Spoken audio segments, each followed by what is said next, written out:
आहार निद्रा भय मैथुनम च सामान्य में तत् पशुभि नराणा धर्मो हि तेषाम अधिको विशेष है धर्मेण हीना पशुभि समाना। धर्मेण हीना पशुभि समाना। धर्म है तो क्या है हम? मनुष्य। और धर्म नहीं है तो क्या है? पशुभि समाना बता दिया। इसलिए 4 पुरुषार्थ होते हैं, धर्म अर्थ काम और मोक्ष। यही होते हैं ना। अर्थ का उपार्जन तो करते हो, काम पुरुषार्थ भी प्रतिदिन चल रहा है, लेकिन क्या धर्म के अंदर में उतनी रुचि है? अपनी गर्भान में झांक के देखना।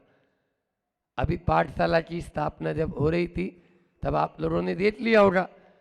तो इस प्रकार से धर्म का जब तक अंदर में, हमारे अंदर में अंकुरण नहीं होगा, तब तक जीवन में आनंद का फल और पुष्प दोनों ही नहीं लग पाएंगे। कुसुम्बा वालों, फूल के बिना फल आता है क्या? बोलो।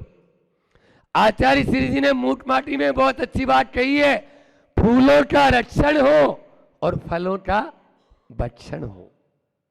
आज का आदमी फूलों को ही खा रहा है, या तो फूलों में ही आनंद मान रहा है और या फिर सीधे हवा में उड़ रहा है।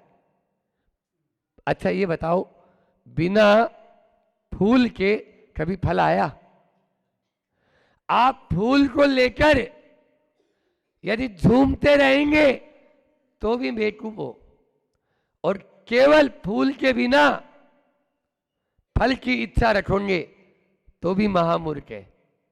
आज के कुछ इंसान जिनको अपन निश्चयवादी बोल देते हैं, वो बिना फूल के फल की इच्छा कर रहे हैं, बिना सीढ़ी के छत पर पहुंचने का काम चाहते हैं।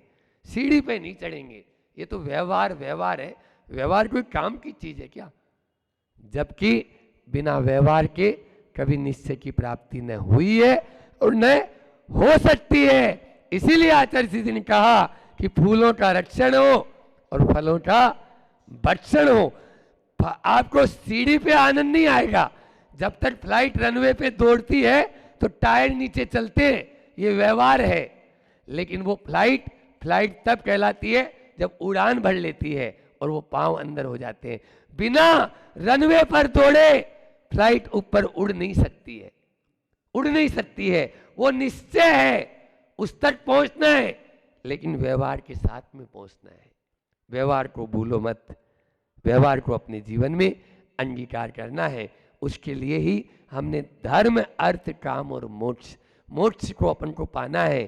तो पहले धर्म बताया गया है, ठीक है ना, और अर्थ और काम पुरुषार्थ को बीच में रखा है, बीच में रखा है इसलिए कि आप भटक न जाएं।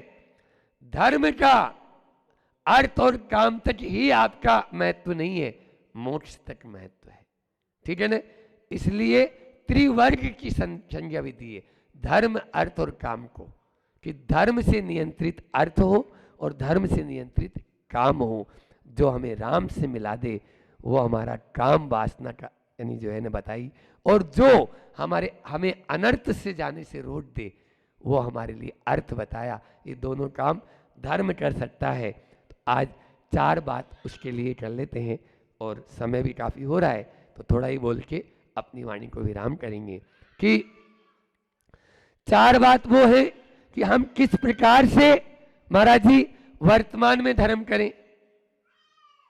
तो वर्तमान में आपको मंदिर में तो जाना है, ऐसा नहीं मंदिर में नहीं जाए।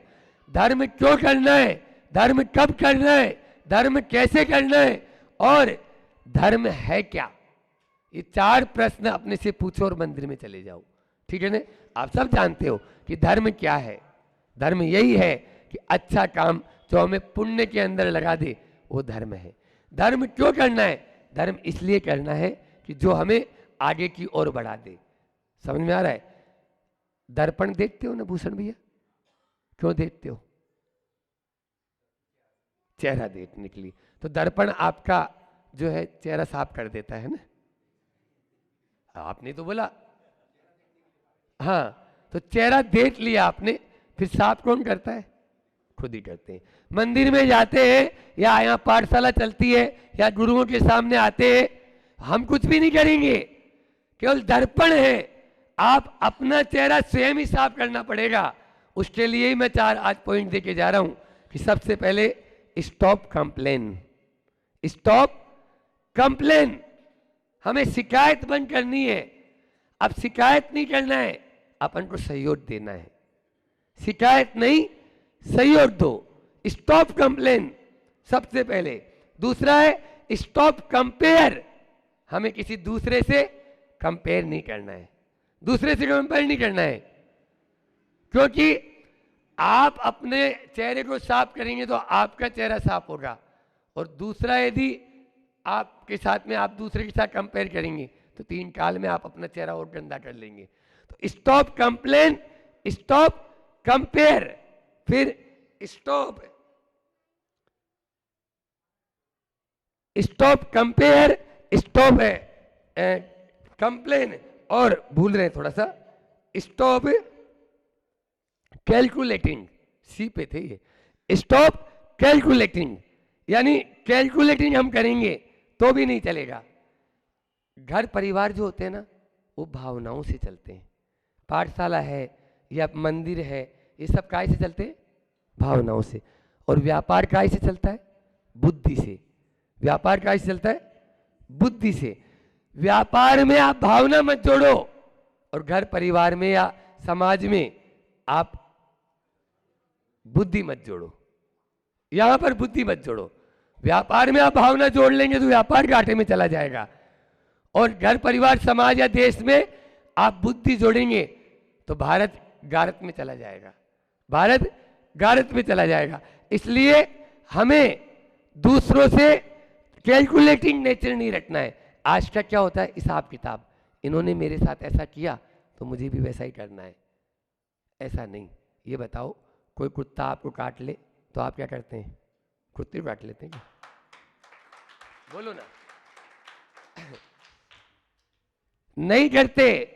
अपन ये तो समझते हैं कि नहीं भैया इसको जाने दो। गली में कोई पागल आपको गाली देता है, आपको कुछ नहीं होता, और घर पे आपके पिताजी आपको कुछ बोल देते हैं, तुरंत आप गर्म हो जाते हो। क्यों? उस समय अपनी बुद्धि को ठिकाने नहीं रखते। इसलिए तो पहला था stop compare, stop complain, stop calculating, और चौथा है स्टॉप कटिंग। कटिंग करने की आदत छोड़ो। आज का आदमी कटिंग करता रहता है, हर दृष्टि कटिंग करता है। कट मत करो। अपन को एक बात बताओ, अपनी लाइन को आपको, जैसे मान लीजिए एक बार एक शिक्षक ने, पहले कैसे ही शिक्षक होते थे, एक लाइन खींची, बच्चों इसे बिना मिटाए छोटी करके बताओ, इसको बिना मिटाए छोटी करके बताओ। हमारा जैसा एक अच्छा विद्यार्थी था, उसने उसके बाजू में दूसरी लाइन खड़ी कर दी, बड़ी वाली। बोलो, स्टॉप कटिंग। उसको मिटाने की क्या जरूरत है? आपने दूसरी लाइन खड़ी कर दी ना। आचार्य श्री जी कहते हैं, अरे शराब की आलोचना करना बंद करो, दूध के गुण गाना शुरू कर दो, दूध की नदियां बहा दो, शराब तो अपना आप ही बंद हो जाएगी। अरे अपना ही बंद हो जाएगी। हमें आलोचना नहीं करना है, हमें कटिंग नहीं करना है। आज हर चीज में कटिंग पहले होती है, पहले हम कटिंग कर देते हैं, और कटिंग कर देंगे तो आगे नहीं बढ़ पाएंगे ना, आगे नहीं पढ़ पाएंगे। मेरा प्रवचन का विषय भी वही हो गया जो आप लोग देख रहे हैं। तो इसलिए stop cutting, stop calculating, stop compare और स्टॉप कंप्लेन, इन चारों को रोकेंगे तभी तो हम धर्म क्यों करते हैं इसका महत्व समझ पाएंगे। अन्यथा 1 घंटे पूजन कर लेते और उसके बाद में 4 घंटा आके माथा फोड़ी कर लेते, नहीं तो गली के नुक्कड़ पे जाके अपन इधर उधर की बातें करते हैं। तो वो नहीं। आपको कई बार आज के जैसे आई थी ना अभी अध्यक्ष जी की बच्ची, ऐसे युवा जनरेशन की जो बच्चे और बच्चियां आती हैं तो वो बोलते हैं, महाराज जी हम क्यों जाए मंदिर, हमारे मम्मी पापा जाते हैं, मान ली इसकी बात नहीं है, जाते हैं और बाद में थोड़ी सी देर में ही भड़क जाते हैं, जबकि हमारी तो कसाई बहुत कम है। बिल्कुल सही बात बोलते हैं वो। आज के नए जो जनरेशन के बच्चे होते हैं, बोले हम गुस्सा नहीं करते हैं, हम उतना लोभ नहीं करते हैं, तुरंत दांत निकाल देते हैं, आप जितना बोलते हैं जहाँ बोलते हैं वैसा निकल जाता है, हम उतने यानी जो है ना मायाचारी नहीं रखते हैं कि कुछ बोल रहे हैं कुछ कर रहे हैं। आजकल तो सीधा सीधा हिसाब रखते हैं। तो ये धर्म का दो रूप हो गए, एक रूप हो गया आंतरिक और एक हो गया दिखावा बाहरी। तो दिखावा वाला धर्म मत करो, आंतरिक धर्म करो, तभी हमारा परिवर्तन होगा, अन्यथा परिवर्तन नहीं हो सकता है। धर्म कब करें? जब बूढ़े हो जाएं तब करें क्या? बोलो कब करें? धर्म तब करो जब आपको सुध आ जाए। हाँ, अन्यथा कब्र में पांव लटकने को तैयार हो जाते हैं। वो कहानी सुनाने का टाइम तो अभी इतना नहीं है, लेकिन फिर भी कि एक बार ऐसा हुआ, एक मुनि महाराज जी जैसे कुसुम्बा में आज आपके आए ना, तो ऐसे ही तो पूछ लिया, महाराज जी इतने सवेरे? बहू ने बोल दिया इतने सवेरे। तो महाराज जी ने इतना ही कहा कि समय का क्या भरोसा। लेकिन महाराज जी पूछे बहू से, तुम्हारी उम्र कितनी है? मेरी उम्र 2 साल। मेरी उम्र 2 साल। अच्छा, तुम्हारी सास की उम्र कितनी है? उनकी उम्र 1 साल। अच्छा, तुम्हारे पति की उम्र? पति की उम्र वो 6 महीने। और तुम्हारे ससुर की उम्र? वो तो अभी पैदा ही नहीं हुए। वो तो अभी पैदा ही नहीं हुए। इतना सुनना था। ससुर जी को तो गुस्सा आना ही था, ये क्या बोल रही है क्या नहीं बोल रही है। बोले महाराज जी नहीं, हमारी बहू समझदार है, लेकिन क्या पता आज इसको क्या गर्मी चढ़ रही, क्या थोड़ा गर्मी का मौसम है, लेकिन ऐसा बोलती नहीं है। बोले नहीं नहीं, आपकी बहू बहुत समझदार है, आप इसी से पूछ लो कि इसने ऐसे जवाब क्यों दिए। तुरंत पूछा, तुमने ऐसे जवाब क्यों दिए? बोले धर्म की शुरुआत जब से होती है तभी से हमारा जन्म शुरू होता है, तभी से हमारा जन्म शुरू होता है। मैंने 2 साल पहले किसी मुनिराज की अंजलि में आहार दान दिया था। आज महाराज जी बता रहे थे ना समाधि सागर जी को, तो मैंने 2 साल पहले किन्हीं मुनिराज जी को आहार दान दिया था। मैं अपनी शुरुआत 2 साल पहले से मानती हूँ। और मेरी सास ने 1 साल पहले चंद्रगिरी डोंगरगढ़ में जाके चौका लगाया था, तो इसलिए उनकी 1 साल की उम्र है। और मेरी जो पति है उन्होंने 6 महीने पहले आहार दान दिया था, और अभी भी देखो वो बाहर में खड़े होकर हाथ जोड़ के खड़े थे ससुर साहब, वो अंदर आए ही नहीं।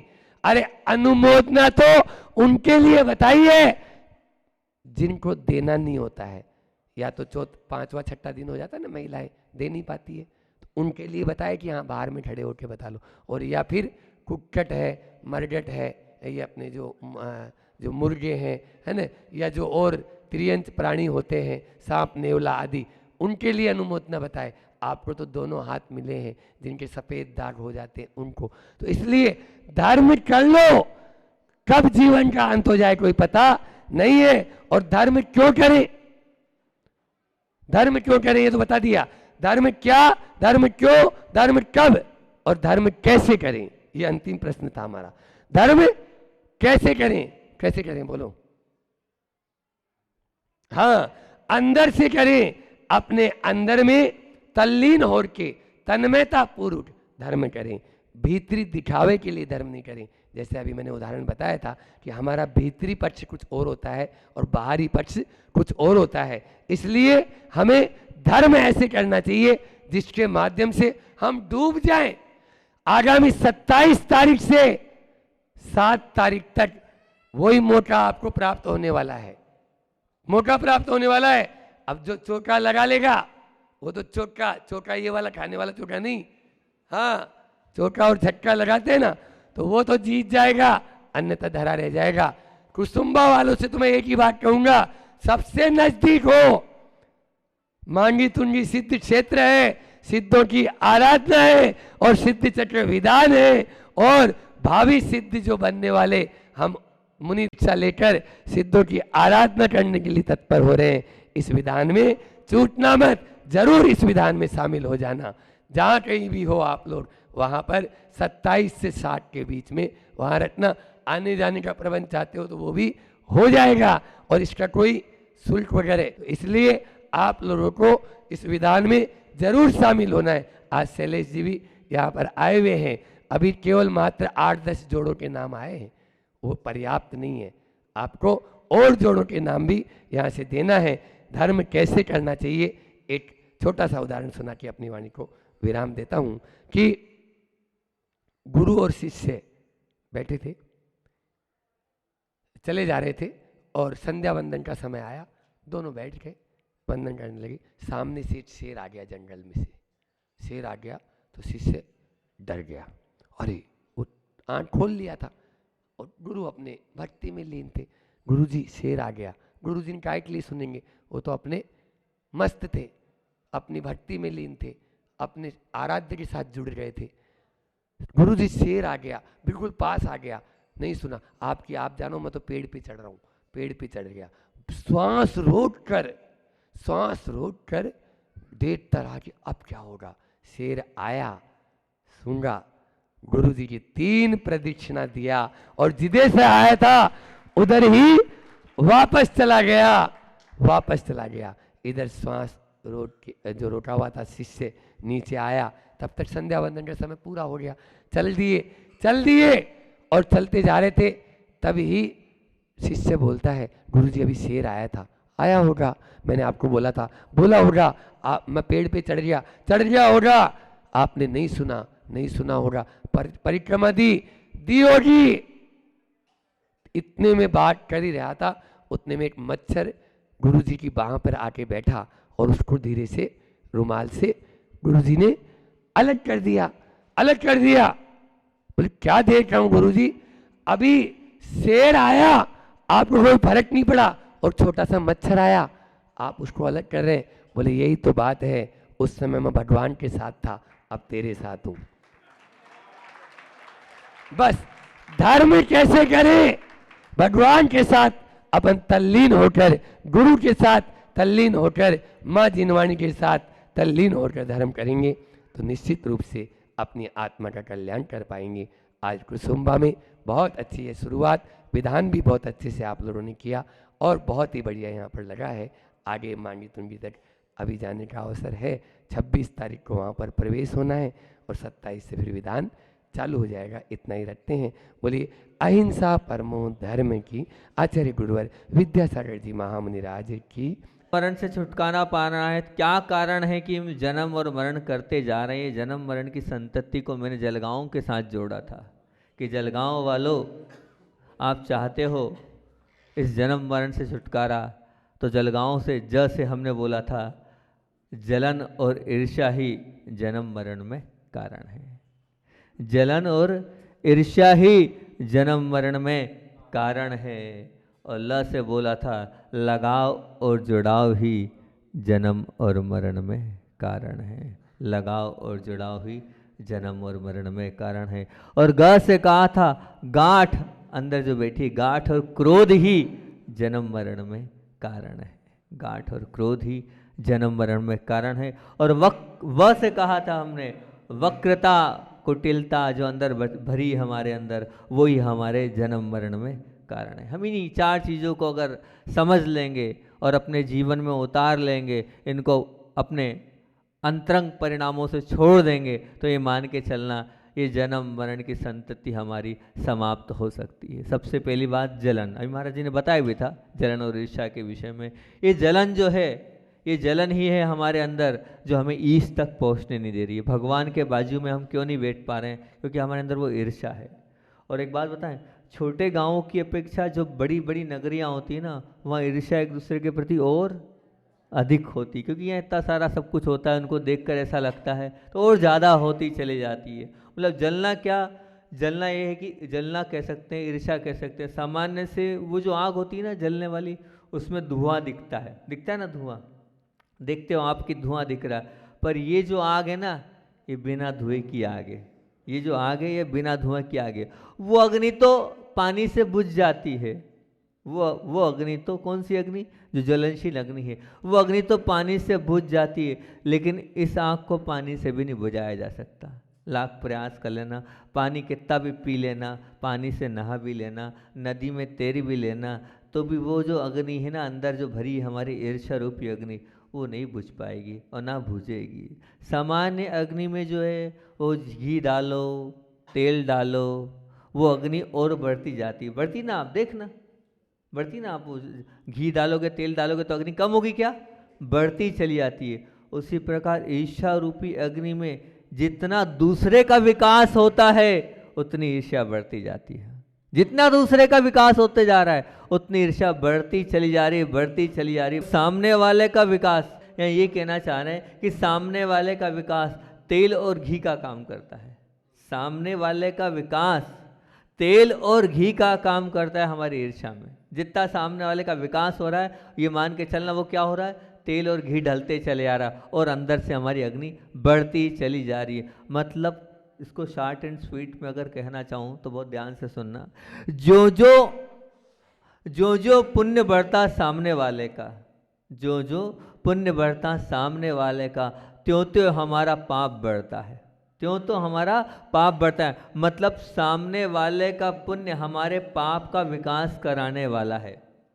सामने वाले का पुण्य हमारे पाप को विकास कराने वाला। ये विकास हो रहा हमारे पाप का, वो सामने वाले का पुण्य। जितना सामने वाले का पुण्य बढ़ता जा रहा है उतना ही हमारा पाप बढ़ता जा रहा है। उधर पुण्य का पलड़ा भारी हो रहा है, इधर हमारे पाप का पलड़ा भारी हो रहा है, क्योंकि उसका विकास हमारे अंदर नहीं उतर रहा है, उसका सुख हमारे अंदर नहीं उतर रहा है, उसके साथ जीवन में जो अच्छाइयाँ हैं वो हमारे अंदर नहीं उतर रही।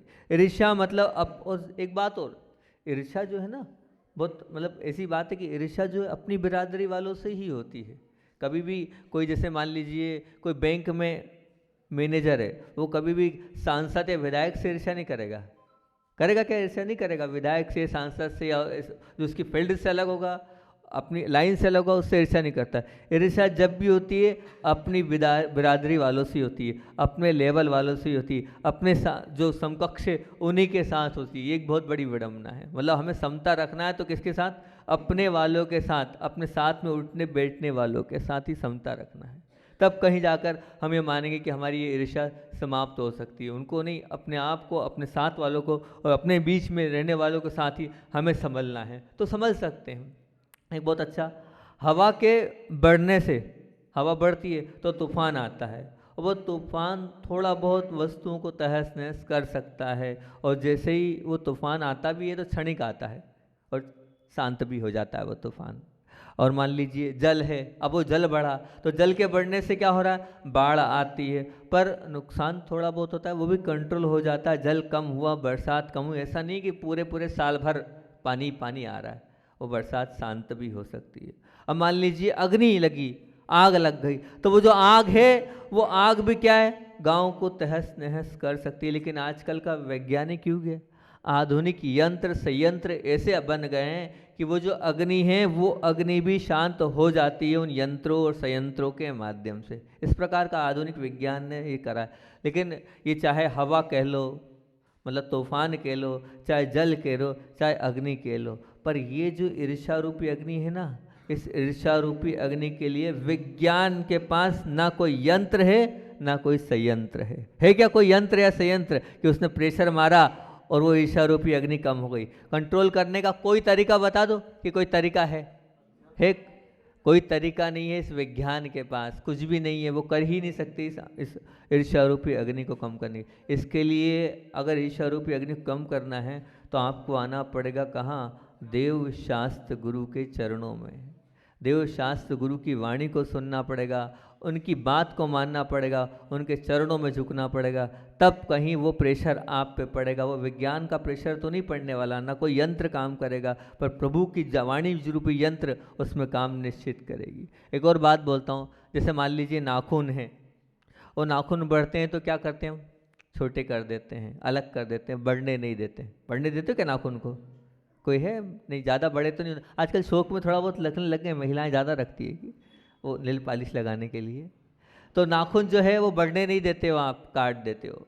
बाल भी बढ़ते हैं तो आप शायद काट देते हो, ज़्यादा बड़े नहीं करते हो। महिलाओं की बात अलग है, लेकिन पुरुष वर्ग तो नहीं रखता है, क्योंकि बाल और नाखून बढ़ने से क्या होता है, आप जानवरवत ना हो जाओ। क्योंकि आपके बाल बढ़ रहे हैं, बिरादरी में बाल बढ़ाए नहीं जाते हैं, तो आप बाल भी नहीं बढ़ने दो। तो नाखून और बाल की तरह अगर आपकी ईर्ष्या बढ़ती है, बहुत अलग बात बोल रहा हूँ, जैसे नाखून और बाल बढ़ते हैं तो क्या, नाखून और बाल बढ़ते तो आप जानवरवत हो जाते हो। इसी प्रकार अगर नाखून और बाल की तरह अगर ईर्ष्या बढ़ती है, अगर वो बढ़ती ही जा रही है, तो आप भी जानवर के समान होते चले जाओगे, क्योंकि वो भी बढ़ रही है। उसको अगर कम नहीं कर रहे हो तो आप सीमाओं का उल्लंघन कर रहे हो, तो ये निश्चित मान के चलना आप भी जानवरवत हो जाओगे। सोच भी रहे हो तो ध्यान रखना, आप अपना बुरा कर रहे हो, उसका बुरा ना हुआ है ना होगा। बिल्कुल फैक्ट बात है, ध्यान रखना, हुआ है और ना होगा। और सुख के क्षेत्र में, चाहे गुण के क्षेत्र में, तुमसे जो आगे निकल जाए उसके प्रति तुम्हें हमेशा सद्भावना व्यक्त करते चलना, ईर्ष्या बिल्कुल नहीं करना है। अगर अपने ऊपर, अपने जीवन को ऊपर उठाना चाहते हो, अपने जीवन को उत्कृष्ट बनाना चाहते हो, अपने जीवन को बहुत अच्छा बनाना चाहते हो, तो एक ही लाइन वो हमेशा मैं बोलता हूँ, गुनगुनाता भी हूँ और उसकी माला भी फेरता हूँ। और आचार्य श्री जी के मुख से तो बहुत बार जब आचार्य श्री जी सामयिक से उठते हैं तो आचार्य श्री की 2-3 लाइनें फिक्स हैं, वो आचार्य श्री उठते वक्त, आवत करते वक्त वो करते हैं वो लाइन। अब आचार्य श्री के मुख से सुने, देख दूसरों की बढ़ती को कभी न ईर्ष्या भाव करो। मतलब आचार्य श्री शायद सामयिक में वो चिंतन करते होंगे, तब तो वो जब सामयिक से उठते हैं तब जहाँ, और दूसरी, जहाँ देही अपनी नहीं वहाँ ना अपना कोई, ये कुछ लाइनें गुरुदेव की फिक्स हैं जो बार बार चिंतन चलता है। तो इसकी माला फेर सकते हो आप। ये मत मानो कि माला नमोकार मंत्र की ही फेरी जाती है, नमोकार मंत्र की ही फेरी जाती है, ऐसा मत मानो। ये जो लिखे गए वाक्य हैं, ये वाक्य अगर हमारे जीवन में उतर जाएंगे तो ये मान के चलना हम शुद्ध और बुद्ध स्वभाव की बात कर रहे हैं। उस शुद्ध बुद्ध स्वभाव तक पहुंचाने वाली ये लाइनें हैं क्या, देख दूसरों की बढ़ती को कभी न ईर्ष्या भाव धरूं। बस इसकी माला फिर लेना आप तो, देख दूसरों की बढ़ती को कभी न ईर्ष्या भाव धरूं, देख दूसरों की बढ़ती को कभी न ईर्ष्या भाव धरूं। ये लाइन आप बार बार बार बार बार बार अपने जीवन में जब बोलोगे, क्योंकि जब हम बोलेंगे तभी हमारे मन में वो आत्मसात होगी, हमारे जीवन में उतरेगी, बार बार उसका चिंतन करेंगे तब वो आएगा। एक बार पढ़ने से कुछ नहीं होता है, पाठ करने से कुछ नहीं होता है, जीवन में उतारने से कुछ होता है। तो जलगांव वालों, ये ज आपके लिए क्या कह रहा है, जलना नहीं है। क्या नहीं करना है, जलना नहीं है। ईर्ष्या भाव को नहीं रखना है, ईर्ष्या ही हमारे को नीचे ले जाने वाली है। अगर ये सुधर जाएगा, बहुत बड़ी बात हमारे जीवन में एक उपलब्धि हो जाएगी, एक बहुत बड़े ऊंचे स्थान पर हम पहुंच जाएंगे। तो इतना कर सकते हो कि हाँ महाराज जी ठीक है, हम प्रयास करेंगे, प्रयास तो कर सकते हैं ना, हम प्रयास तो कर सकते हैं ना कि अपनी बिरादरी वालों या दूसरों से हम कभी जले नहीं। हो सकता है या नहीं हो सकता, बोलो तो हाँ या ना में तो जवाब दो। हो सकता है, पक्का हो सकता है। तो अब प्रयास करना कि ये जो हमने आपसे बोली है, कम से कम 9 बार ये जो मंत्र है, इस मंत्र का उच्चारण करना। कौन सा मंत्र, देख दूसरों की बढ़ती को कभी न ईर्ष्या भाव धरूं। इसका 9 बार कम से कम, और एक माला हो जाए तो बहुत अच्छी बात हैगी। और अगर आपको लगता है कि मेरे माध्यम से गलती हो गई है और मैं किसी से ईर्ष्या, क्योंकि देखो संसारी प्राणी हैं, भगवान तो है नहीं हम, है ना, इतना अध्यात्म इतना तो है नहीं कि हम जो है एकदम सुधर जाएंगे। आपने महाराज जी बोला और हमने त्याग कर दिया और हो गया। बहुत मुश्किल चीज़ है, बहुत टेढ़ी चीज़ है, बहुत कठिन चीज़ है ये। इसको जीवन से निकाल पाना अपने आप में बहुत बड़ा काम है, बहुत संबल वाला काम है। तो इतना कर सकते हैं, मैंने इसका प्रयोग किया है, वो मैं आपके सामने रख रहा हूँ। तो वो एकदम प्रैक्टिकली प्रयोग है और वो बहुत अच्छा प्रयोग है। जब आपको ऐसा लगे कि मेरे माध्यम से थोड़ी बहुत दूसरे के प्रति जो कुछ आगे बढ़ रहा था, जो ऊंचा उठ रहा था, मेरा अंदर से भाव गलत हुआ उसके प्रति, थोड़ी जलन आई, थोड़ी ईर्ष्या हुई, तो आप कुछ मत करना। सिर्फ 9 बार ये जो लाइन है, ये तो बहुत सरल है, कोई बहुत बड़ा मंत्र तो नहीं। देख दूसरों की बढ़ती को कभी न ईर्ष्या भाव धरूं, बस तुरंत 9 बार कर लेना। देख दूसरों की बढ़ती को कभी न ईर्ष्या भाव धरूं, देख दूसरों की बढ़ती को कभी न ईर्ष्या भाव करूं। ये 9 बार कर लेना। आप देखना, आप चमत्कार देख लेना, आप अपने जीवन का चमत्कार देख लेना। आपको थोड़े बहुत दिन बाद किसी की आप दुर्गुण नहीं, मतलब किसी के आप आगे बढ़ते हुए देखोगे नहीं, ये दुर्गुण आपके जीवन से निकल जाएगा, बिल्कुल बाहर हो जाएगा। क्योंकि क्या है हम बहुत अच्छे, क्योंकि आत्मा तो हमारी निर्मल है, आत्मा तो हमारी पवित्र है, लेकिन ये बाहरी वातावरण के कारण और कर्म उदय के कारण हमारी आत्मा जो है वो पाप में जा रही है। हम उसको मोटिवेट करें, हम उससे बात करें, हम उसको समझाने का प्रयास करें, तो निश्चित तौर से हमारी आत्मा भी निर्मल बन सकती, शुद्ध बन सकती। बनाने का प्रयास हम नहीं कर रहे हैं, हम प्रयास नहीं कर रहे हैं, इसलिए हमारी आत्मा शुद्ध नहीं बन रही है। नहीं तो हर व्यक्ति यहाँ पर जो बैठा है, ऐसा कोई भी नहीं है कि जो इस दुर्गुण को नहीं निकाल सकता है। हमने दुर्गुण को निकालने का प्रयास नहीं किया, इसलिए नहीं निकल रहा है। अगर हम प्रयास करेंगे, विचार करेंगे, कदम आगे बढ़ाएंगे, उस ओर आगे बढ़ेंगे, तो निश्चित ये मान के चलना हमारे जीवन से दुर्गुण निकल जाएगा। और ये जब दुर्गुण निकलेगा तो बहुत सारे सद्गुण हमारे जीवन में आते चले जाएंगे, बहुत सारे सद्गुण आते चले जाएंगे, निश्चित मान के चलना। तो प्रयास करेंगे तो निश्चित होगा। तो आज ये नियम लो, क्या महाराज जी ठीक है, हम ये नियम लेते हैं कि कभी ईर्ष्या नहीं करेंगे, और अगर ईर्ष्या हो जाएगी तो 9 बार इसका उच्चारण कर लेंगे। कर लोगे इतना? देखना, 2 महीने का नियम ले लो, चलो इतना ही कर लो कि 2 महीने का नियम लेते हैं महाराज जी। 2 महीने के बाद आप मेरे पास आके बोलोगे कि हाँ महाराज जी बहुत ज़्यादा सुधार हो गया, अब हमें लगता ही नहीं है किसी के प्रति हमारे अंदर की ऐसा भाव ही नहीं होता। कर लोगे पक्का? 2 महीने का ये नियम, 2 महीने तक आपको ये नियम हैगा कि मुझे किसी से ईर्ष्या नहीं करना है। अगर ईर्ष्या हुई, देख दूसरों की बढ़ती को कभी न ईर्ष्या भाव धरो, बस आपको इतना करना है। तो मैं समझूंगा कि मेरा ये बोलना और मेरा जलगांव आना सार्थक हो गया, मानूंगा यहाँ तक आ गया और इतनी बात आपको बोल दी तो बहुत अच्छी बात है कि। तो ये ज आपसे क्या कह रहा है? ये ज यही कह रहा है कि जलन और ईर्ष्या ही जन्म मरण में कारण है, और इस जलन और ईर्ष्या को हमें अपने जीवन से दूर और अलग करना है, तभी हम आगे बढ़ पाएंगे। अब दूसरा समय तो अपना हो गया है, और दूसरा क्या है? लगाव और जुड़ाव। लगाव और जुड़ाव ही जन्म मरण में कारण है। जितना हम इस संसार में क्यों भटक रहे हैं, संसार में भटकने का कारण क्या है? हमारा जो लगाव है जहाँ होना चाहिए वहाँ नहीं है, हमारा जो जुड़ाव है जहाँ होना चाहिए वहाँ नहीं है। होना चाहिए देव शास्त्र गुरु के प्रति लगाव और जुड़ाव, लेकिन हमारा लगाव जुड़ाव किससे है? अपनी पत्नी से है, अपने पति से है, अपने बच्चों से है, अपने परिवार से है, धन से, संपदा से, दुकान से, ये इधर लगाव है। जब तक इस लगाव में अलगाव नहीं होगा, जब तक इस लगाव के साथ आप अलगाव वाला व्यवहार नहीं करोगे, तब तक जन्म मरण छूटने वाला नहीं। बहुत कठिन बात है महाराज जी, आपने तो घर छोड़ दिया है, हमने नहीं छोड़ा है, हमने नहीं छोड़ा है। हमारे साथ तो लगाव भी है और जुड़ाव भी है, और ये लगाव जुड़ाव ऐसे नहीं छूटने वाला है। तो कोई बात नहीं, बहुत अच्छी बात है आपका लगाव जुड़ाव। मैं नहीं छोड़ना चाहता कि आप छोड़ो, मैं नहीं कहूँगा आप छोड़ो, लेकिन आप एक बात बताओ, इस लगाव और जुड़ाव के साथ आप जिंदगी भर रहोगे तो क्या जन्म मरण से छूट पाओगे? नहीं छूटोगे, ये तो निश्चित है कि नहीं छूटना हैगा। तो क्या करें महाराज जी? तो सबसे अच्छा तरीका ये है इस लगाव और जुड़ाव को छोड़ने का, इस लगाव और जुड़ाव को अपने जीवन से बाहर करने का। थोड़ा थोड़ा प्रयास करो आप, 5 मिनट, 10 मिनट, 15 मिनट, ये सिर्फ कुछ नहीं करना है आपको। ये भावना बहाना है कि मेरा इस संसार में 10 मिनट के लिए कोई नहीं है।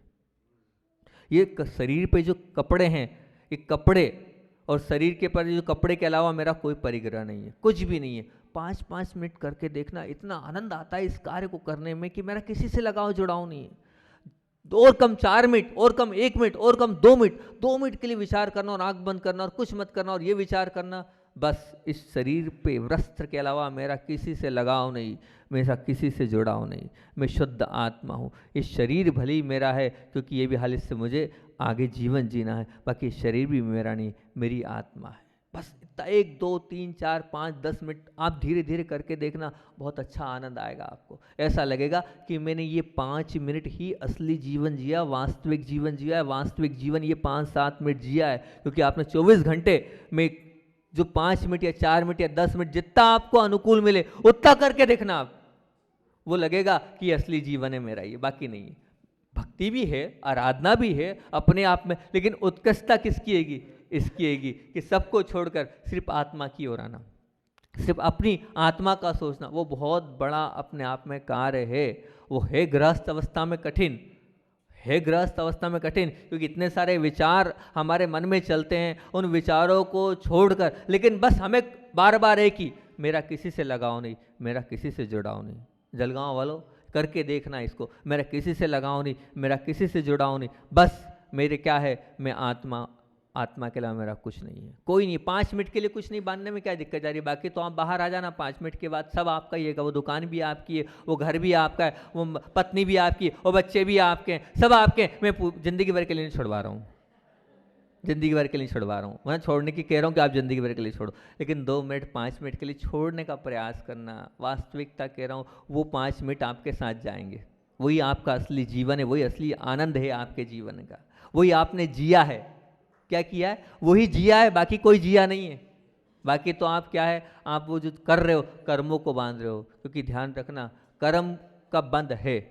आचार्य भगवान बार बार बोलते हैं ध्यान, ध्यान किसी कर्म का उदय नहीं है, ध्यान जो है किसी कर्म का उदय नहीं। तो जिस वक्त आप ये बैठोगे ना 2 मिनट 5 मिनट, तो उस वक्त गुप्ती में बैठोगे। इस गुप्ती में आपका क्या पूरे परिणाम भाव चल रहे हैं, लेकिन आप भावों को बांध नहीं रहे हो। मतलब क्या, कर्ता बुद्धि नहीं लगा रहे हो, परिणाम तो अंदर से चल रहे हैं लेकिन आप करता नहीं। जहाँ हमारे कर्म क्यों बन रहे हैं, परिणाम तो आ रहे हैं पूर्व कर्म के उदय से, लेकिन हम क्या करते हैं, फिर अपना भाव लगा देते हैं, फिर कर्म बनते चले जाते हैं। तो हमारी इस संसार के जन्म मरण चलता आ रहा है, उस जन्म मरण को हमें समाप्त करने के लिए, उस लगाव जुड़ाव को समाप्त करने के लिए, बस परिणाम आए लेकिन मुझे उस परिणामों में लगना नहीं है।